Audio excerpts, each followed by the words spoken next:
प्रिय छात्रों, हम लोगों ने पिछले वीडियो में देखा था कि किस प्रकार से नीलम ने अपने परिवार की सारी परिस्थितियों का वर्णन किया है। हम लोगों ने यहाँ तक देखा था। अब हम लोग यहाँ से देखेंगे। सुजीत जो सुदीप से छोटा भाई है, उसने बीकॉम कर लिया। बीकॉम करने के बाद बैंक में उसकी नौकरी लग गई, पर उसका सामर्थ्य इतना नहीं था कि वह पूनम की शादी भी करता और सुमित की मेडिकल की पढ़ाई का खर्च भी उठाता। अब कहने का मतलब कि सुदीप कनाडा चला गया। कनाडा में जब वह रह रहा था तो वहाँ से वह 1 रुपया भी यहाँ नहीं देता था, क्योंकि उसे भी अपने परिवार का खर्च चलाना होता था।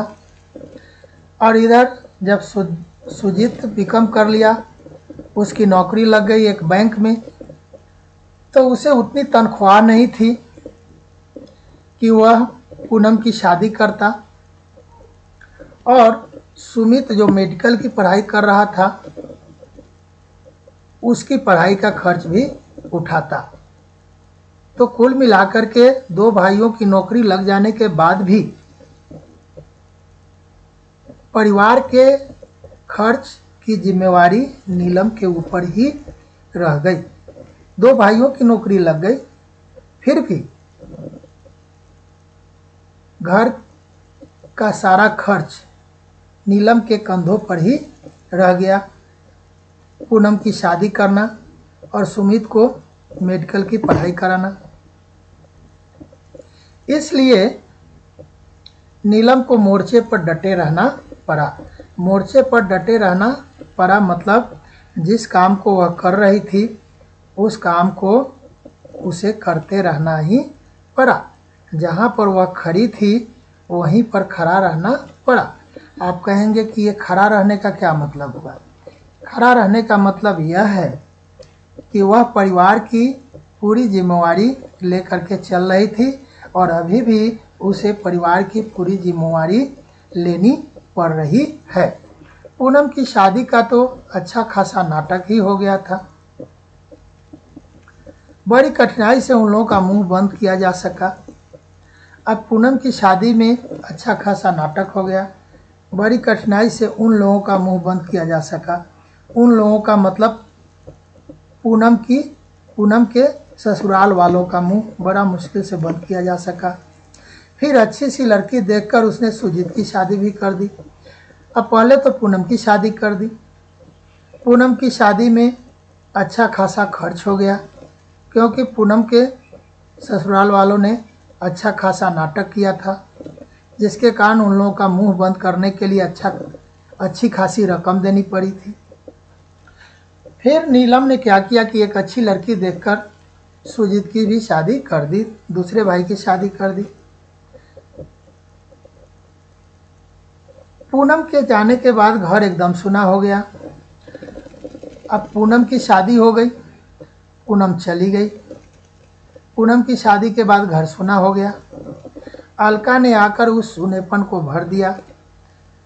अब जब पूनम की शादी हो गई, चली गई, उसके बाद तब सुजीत की शादी की तो सुजीत की पत्नी अलका आई। तो पूनम के जाने से जो घर में जो खालीपन आ गया था, सुनापन आ गया था, वह सुनापन दूर हो गया। कहने का मतलब कि घर से एक पूनम गई तो दूसरी अलका आ गई। इस तरह से जो सुनापन था परिवार में वह भर गया। सुमित की शादी के लिए उसे सिर नहीं खपाना पड़ा। सुमित की शादी के लिए नीलम को ज़्यादा मेहनत नहीं करनी पड़ी। सिर खपाने का मतलब होता है परेशानी उठाना।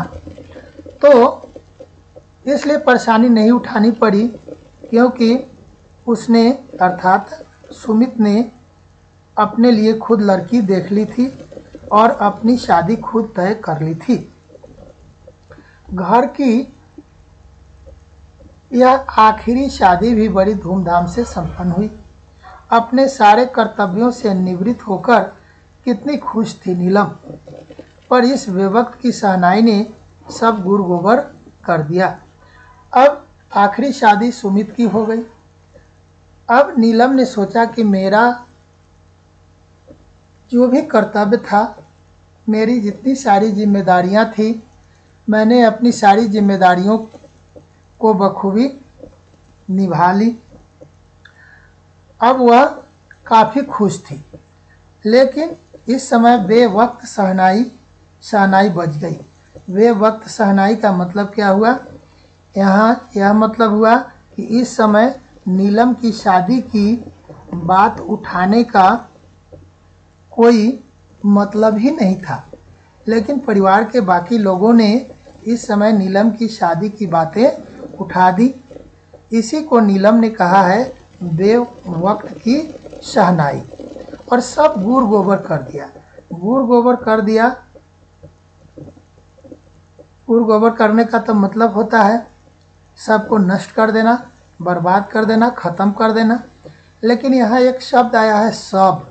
सब, अब ये सब क्या है?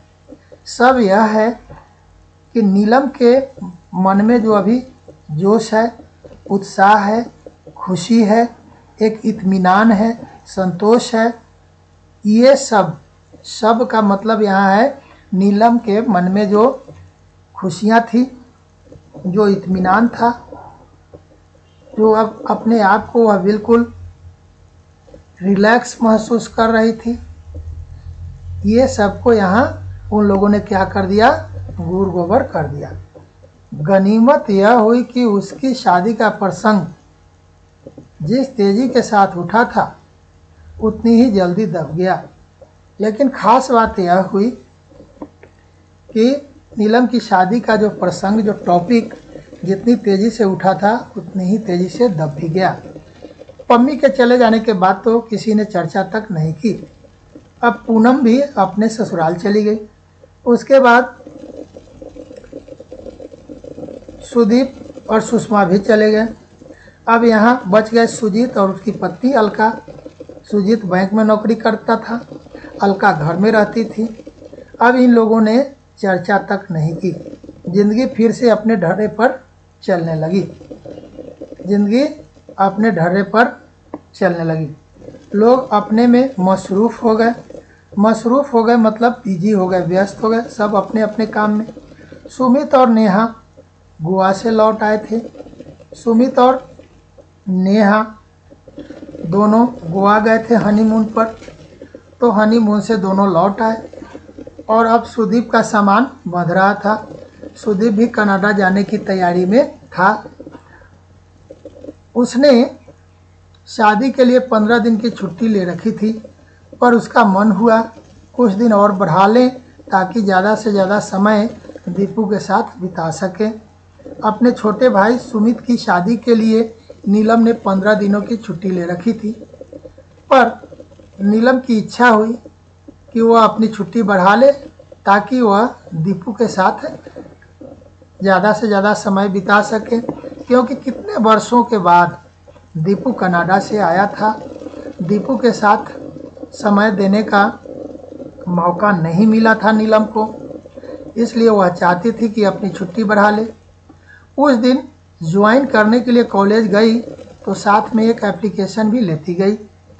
अब जिस दिन छुट्टी समाप्त हो रही थी और उसके बाद छुट्टी बढ़ानी थी, तो वह कॉलेज ज्वाइन करने गई और साथ में एक एप्लीकेशन भी लेकर के गई कि वह अपने प्रिंसिपल से रिक्वेस्ट करेगी कि उसकी छुट्टी और कुछ दिनों के लिए बढ़ा दी जाए। मैडम ने उस एप्लीकेशन की ओर देखा भी नहीं। जैसे ही नीलम ने अपने छुट्टी का एप्लीकेशन मैडम के सामने अर्थात प्रिंसिपल के सामने दिया, प्रिंसिपल ने उस एप्लीकेशन को देखा भी नहीं और बोली, आज तुम नहीं आती तो घर पर संदेशा भेजने वाली थी। नीलम से उन्होंने कहा कि आज तुम नहीं आती तो मैं तुम्हारे घर खबर ही भेजने वाली थी। तो नीलम ने कहा क्यों, कोई ज़रूरी काम था क्या? प्रिंसिपल ने कहा कि हाँ, ट्रांसफ़र ऑर्डर आया है। ट्रांसफ़र और प्रमोशन एक साथ। तुम्हारा ट्रांसफ़र भी इस कॉलेज से दूसरे कॉलेज में हुआ और साथ ही तुम्हारा प्रमोशन भी हुआ है। तुम प्रिंसिपल बनकर जा रही हो। नीलम ने पूछा कहाँ? मैडम ने कहा खैर जगह तो बहुत दूर बस्तर में है, पर सुनते हैं बड़ी शांत जगह है। कॉलेज भी नया नया है तो ज़्यादा समस्याएं भी नहीं होंगी। मैडम ने कहा कि सुनने में तो आया है कि जगह जहाँ तुमको जाना है वह दूर है। जगह का नाम है बस्तर, लेकिन यह भी सुनने में आया है कि वह जगह बहुत शांत है। कॉलेज भी नया है, इसलिए ज़्यादा समस्या नहीं होगी। नीलम ने कहा लेकिन मैडम, और उसके बाद वो कहना ही चाह रही है, तब तक मैडम ने बीच में ही उसकी बात काट दी और कही अरे भाई, अब क्या परेशानी है तुम्हारी? अब तो तुम्हारी सारी जवाबदारियां ख़त्म हो गई हैं और भगवान की दया से you are free bird now. तुम्हें तो अब ऐसे चैलेंज खुशी खुशी स्वीकार कर लेने चाहिए, बल्कि आगे बढ़कर लेना चाहिए। मैडम ने कहा कि अब तुम्हारी क्या परेशानी है? पहले तो तुम्हारी परेशानी थी दो दो भाइयों, तीन तीन भाइयों की जिम्मेदारी, एक बहन, माँ। अब तीनों भाइयों की शादी तूने कर दी, बहन की शादी कर दी, माँ के प्रति भी तुम्हारा जो कर्तव्य था उसका निर्वहन कर लिया। अब तुम्हारी सारी जवाबदेही समाप्त हो गई। अब तो तुम खुली हुई चिड़िया हो। Now you are a free bird. अब तो तुम एक खुली हुई चिड़िया हो।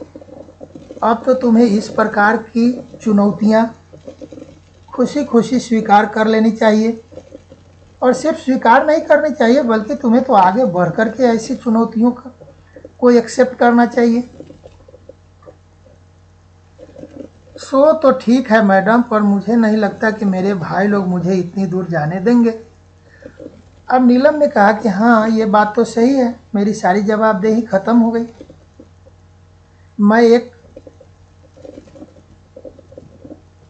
खुली हुई चिड़िया हूँ। अब मुझे अब इस तरह के चैलेंज स्वीकार कर लेना चाहिए, लेकिन मेरे भाई मुझे इतनी दूर जाने नहीं देंगे।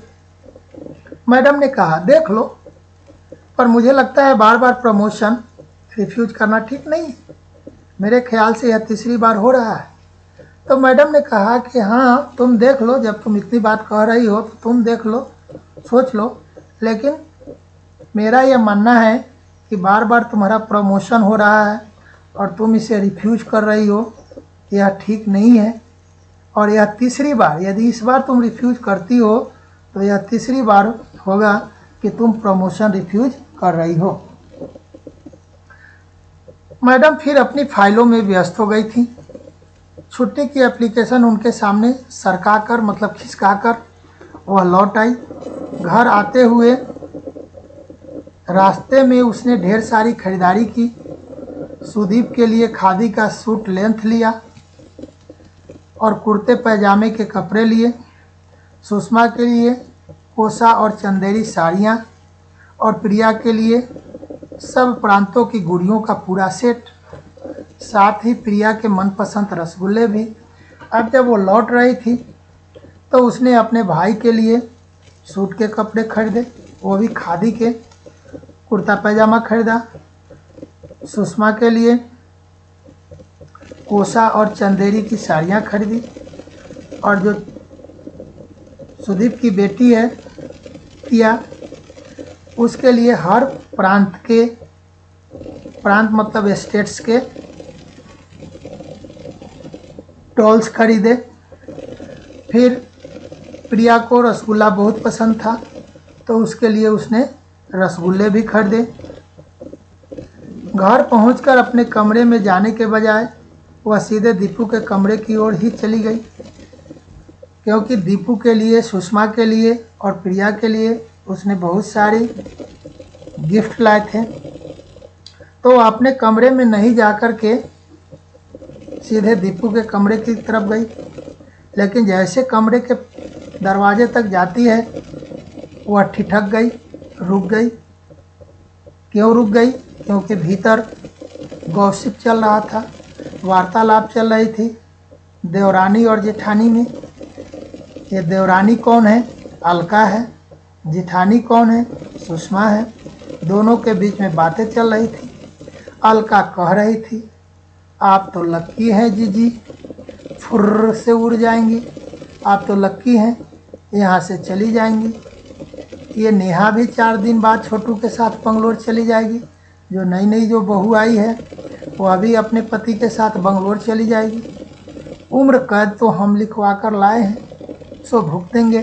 हमको तो आजीवन कारावास, उम्र कैद, लाइफ इन इम्प्रिजनमेंट मैं लिखवा करके आई हूँ, मैं तो भुगतूंगी। कहने का मतलब क्या है कि नीलम के अंदर में रहना पड़ेगा, नीलम के शासन के अंदर में रहना पड़ेगा। मेरे भाग में तो यही लिखा है, मैं तो उम्र कैद लिखवा कर आई हूँ, तो यही भुगतूंगी। अब ये सारी बातें नीलम अपने कानों से सुन ली। क्या करे भाई? अब सुषमा कह रही है, क्या करे भाई, हमने तो बहुत कोशिश की। वो कह रही कि हमने तो बहुत कोशिश की कि वह विवाह कर ले और अपने घर चली जाए, अपना घर बसा ले, पर वे टस से मस नहीं हुई। टस से मस होना ये एक मुहावरा है, बिल्कुल न हिलना, बिल्कुल न डुलना, अडिग रहना। टस से मस न होना एक मुहावरा है, जिसका मतलब होता है अडिग होना, अपनी जगह से न हिलना न डुलना, अपनी बातों से बिल्कुल न हटना, अपनी बातों पर अड़ा हुआ रहना। अब यही समझ लो कि वे हमारी ननद नहीं हैं, सास हैं। बस अब यही समझ करके अपने आप को संतुष्ट रखो कि वह हमारी ननद नहीं है, हमारी सास है और उन्हें हमेशा साथ ही रहना है। सास हमेशा साथ ही रहती है, यही मान करके चलो, उन्हें हमारे साथ ही रहना है। नीलम तो जैसे काठ हो आई। काठ हो आई मतलब, काठ का मतलब होता है लकड़ी, जिसमें कोई सेंसेशन नहीं रह जाता है। वह तो एकदम निस्तब्ध हो गई। उसने अपने कानों पर विश्वास ही नहीं हुआ। उसके आगे पीछे डोलने वाली, उससे मिश्री घुले स्वर में बात करने वाली अलका, उससे क्या सचमुच इतना उब गई है कि उसका साथ उसे उम्र कैद लगने लगा है? अब नीलम सोचने लगी कि जो अलका मेरे आगे पीछे हमेशा डोलती रहती थी, मेरे साथ जब बात करती थी तो इतनी मीठी मीठी बातें करती थी, क्या वो सचमुच मुझसे इतनी उब गई है कि मेरे साथ रहना उसे उम्र कैद लगता है? और अलका को उस कैद से रिहाई दिलाने के लिए ही शायद उसकी शादी का प्रपंच रचा जा रहा है। वाह! अब उसने कहा कि अच्छा ये मतलब है। तो अलका मेरे साथ नहीं रहना चाहती है, मेरे साथ न रहने से बचने के लिए ही मेरी शादी के लिए इतना सारा प्रपंच रचा जा रहा है, यह नीलम सोचने लगी। इसके बाद वहाँ खड़े रहना या उन लोगों से सामना करना उसके लिए संभव नहीं था। अब वहाँ वो खड़ी नहीं रह पाई, वह दबे पांव कमरे से लौट आई। इतनी देर तक हाथ में थमा हुआ सारा सामान उसने पलंग पर पटक दिया। क्या क्या सामान उसने अपने हाथ में थाम रखा था? वही सूट लेंथ खादी का पाजामा कुर्ता, कोसा और चंदेरी की साड़ी, डिफरेंट स्टेट्स के डॉल्स, जो प्रिया के लिए लाए थे रसगुल्ले, सब उसने पलंग पर पटक दिया। अब उसे एहसास हुआ कि उसके हाथ दर्द कर रहे थे, क्योंकि इतने देर से वो इतना सामान हाथ में रखी थी, पर यह बोझ तो कुछ भी नहीं था। अब इन सामानों का जो वजन था वो तो कुछ नहीं था उसके लिए। अब इससे 10 गुना वजन तो उसके ऊपर क्या पड़ गया।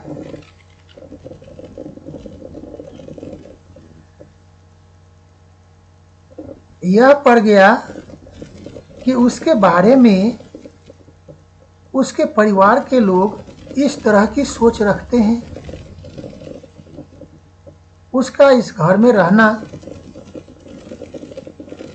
उन लोगों के लिए असह्य हो गया हुआ है। वे लोग नीलम के साथ रहना उम्र कैद समझ रहे हैं। बहुत दुख हुआ उसको। रात खाने की मेज पर रसगुल्लों का एक बड़ा सा डोंगा सजा हुआ था। अब देखिए नीलम ने अपना प्लान चेंज किया। अभी अभी थोड़ी देर पहले हम लोगों ने देखा था कि उसने अपने प्रिंसिपल से कहा था कि मेरे भाई मुझे जाने नहीं देंगे। वह यह सोचती थी कि उसके घर वाले, उसके भाई, उसकी जितनी सारी बहुएं थीं,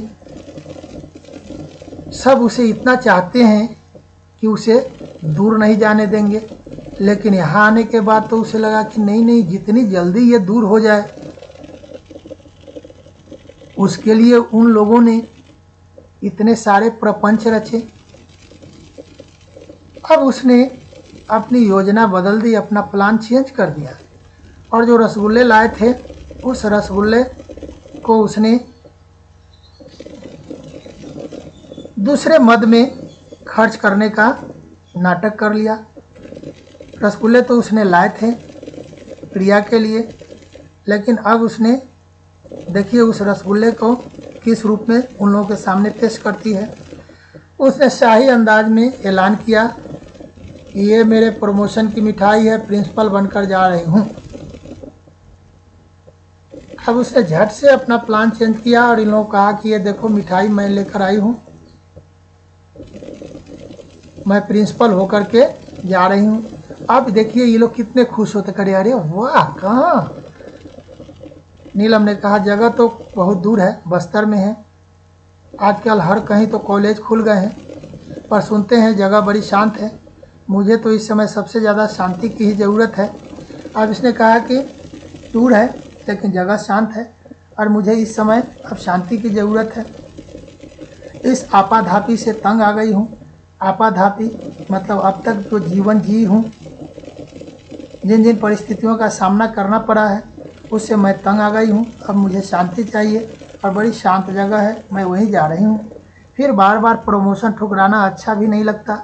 बार बार मुझे प्रमोशन मिल रहा है, हर बार मैं उसे इनकार कर देती थी, लेकिन बार बार इनकार करना अच्छी बात नहीं है। खैर, पहले तो मजबूरी थी, अब तो कोई बहाना भी नहीं रहा। पहले मजबूरी थी कि हाँ घर संभालना है, अपने भाइयों को पढ़ाना लिखाना है, बहुत सारी जिम्मेवारी है, लेकिन अब कोई बहाना नहीं रहा। इस बात पर सभी एकमत थे। अब परिवार के सभी एकमत थे कि हाँ ये बात तो सही है, अब तो आपको कोई बहाना नहीं रहा। रात बिस्तर में लेटी हुई वह दिन भर की घटनाओं का मन ही मन जायजा लेती रही और दिन भर जो घटनाएं घटी उन सबों पर वह रात भर विचार करती रही। दोपहर में उसने प्रिंसिपल मैडम से कितने दर्प मतलब घमंड गर्व से कहा था, मैडम मेरे भाई लोग मुझे इतनी दूर नहीं जाने देंगे। कितने गर्व से उसने कहा था, है ना।